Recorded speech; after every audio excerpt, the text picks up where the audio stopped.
Hi, it's Johnny from Speedy Brick, and a few days ago I built this amazing little Morgan three-wheeler from BesBas Design. And carrying on with that series, I'm going to be building two vehicles today. So one is a transporter and the other one is a race car. So we've got the Mercedes-Benz Blue Wonder race car transporter, so it was a high-speed racing car transporter from 1955. And together with that is the race car itself, which is a Formula One car, the Silver Arrow W196. So it's kind of a nice combination. They were the real cars that went, they were the transporter and the car that went to the races back in 55. So that'll be cool to see them together. And I kind of love that era of racing cars. The cars were beautiful. They were super dangerous, but they were amazing. So there's 451 pieces. So I've got two tubs, and there's some quite big pieces in there as well. So the models themselves will be quite big, I imagine. And he's got two options. One is a chrome version, so I'll put a link in below to the instructions and to where you can get the chrome parts from. I'm not going to go with chrome parts on this build just because I don't have them, so I'm not going to go with those. And then there's a little sticker sheet which you can get from the brick sticker shop, so I'll put a link in below for that as well. But I've got everything together, so let's get started. So we're ready to get going. We've got two sets of instructions. One for the race car itself, which has got 56 steps in it, and one for the Blue Wonder race transporter, which has got 127 steps in it. We've got two bucket loads of parts here, and we've got a little sticker sheet here from the brick sticker shop, so it's all ready to go. I think this was the most expensive part. There's 4 of these ladders which will come to good use, which I think they were the most expensive part. There's some great use of these wheels and these thin tires, so looking forward to using all those. And I think we're going to start with the transporter first. So let's get started. We're up to step 24 on the Blue Wonder. And you can see there's quite a bit of color variation in the blue because quite a few of these pieces are old. So this, for example, is quite dull.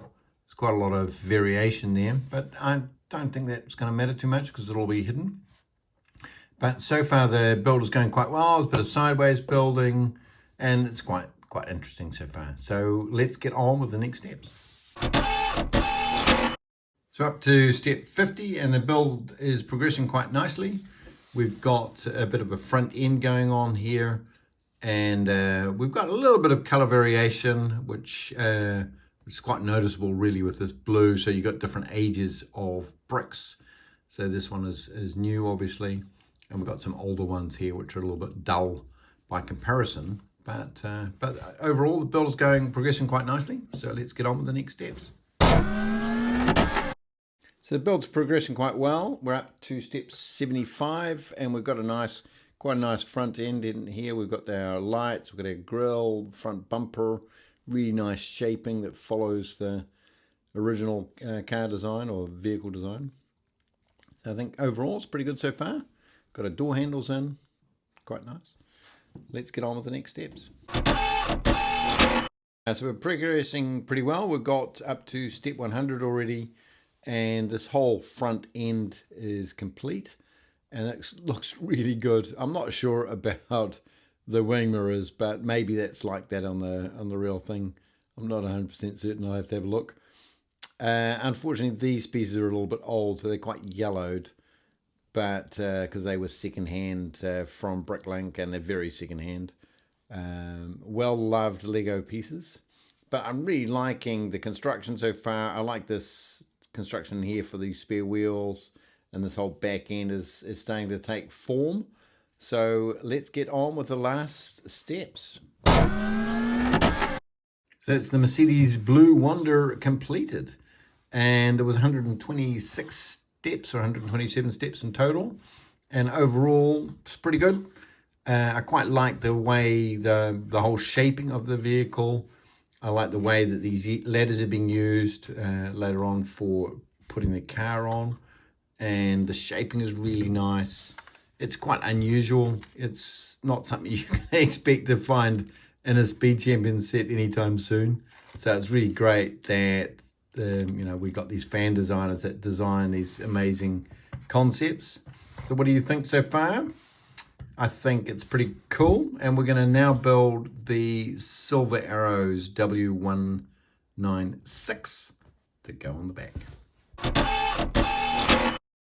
So our little Silver Arrow is progressing really quickly. We're up to step 28, and these two pieces should have been light bluish grey, just like the rest of the car, but I didn't have those pieces in stock, and I had those ones in stock, so I've used those instead, and I'm pretty sure they'll all get hidden, just like this white piece here will get hidden. That's also not the correct color. That should also be light bluish grey, but I don't think it's really going to matter. I like this interior. I like the full steering wheel. I've changed the steering wheel to tan instead of a dark brown. Again, the tan I had available and the dark brown I didn't. So hopefully that doesn't matter.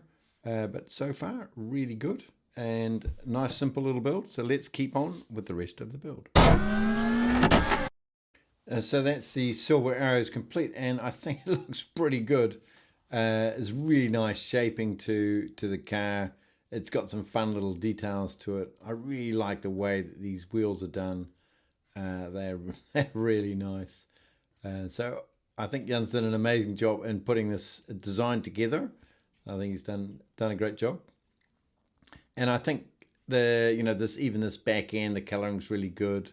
I'm not sure if this is correct, if it should be black or not, but we're going to put a sticker over there to make the grille. So let's see how that goes. So I'm going to put the stickers on, and then we can see how the car looks on the back of the truck as well. So I'll put the stickers on the car and the truck, and I've even got a driver to put in the car. So we added the decals, and it really gives it a lift. So we've got this numbering on the side here is actually 3 different stickers, but when you look at it from the side, it looks really good. We've got the logo on the front, and we've got a really nice grille there as well. So it just looks so good. I did try and put a racing car driver in there. This is actually Amelia Earhart, but she can step in as a racing car driver. She was pretty fast in the day. But it's a little bit of a struggle to put her in there, so I've left her out. And the truck, or the transporter, also has some great stickers on it. So we've got this branding on the side, and then on both sides, and then on the front end we've got the little Mercedes logo here on the top. We've got a Mercedes logo here. We've got this line on both sides for the grille, and we've got these little stickers here to indicate for the indicator lights. Very small. It's a matter of lining all those up properly, but man, it gives it a lift, doesn't it? And wow, I think Jan's done just such a good job in creating this set and designing it. Hats off to Jan for putting this together. BesBas Design. And I think he's done a great job. So what do you guys think? Is this the sort of thing you're going to add to your collection? Do you like these older car designs and more eclectic designs? I think they're pretty amazing. It's certainly not something that Lego's going to do, so it makes it even more special for fan designers to do, and I think Jan's done a particularly good job. So let me know what you think, and I will put links in for the design, the stickers, and the chrome and stuff. I'll put that all in the description below, so you can check that out if you want to, and if you want to build one for yourself. But love to hear your thoughts, and until next time, bye. Please click to subscribe for more videos, and watch my build and review videos by clicking here. Thank you.